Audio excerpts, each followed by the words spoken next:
Подобным лицемерным методом, где ему выгодно, он показывал себя последователем мазхаба имама Шафи.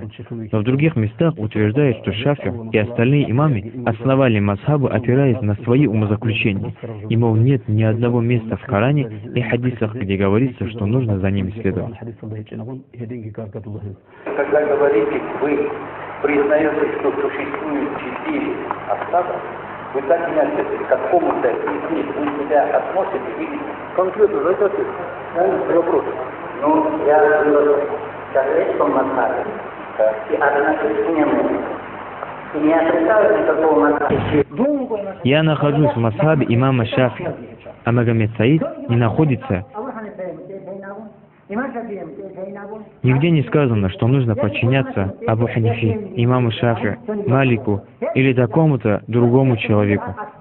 Потому следование мнению или высказыванию какого-нибудь человека в религии не является обязательным.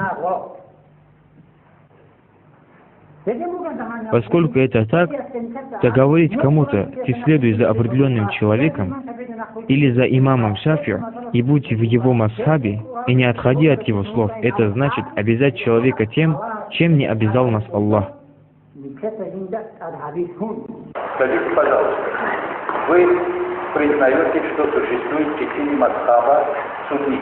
Аллах не признаем?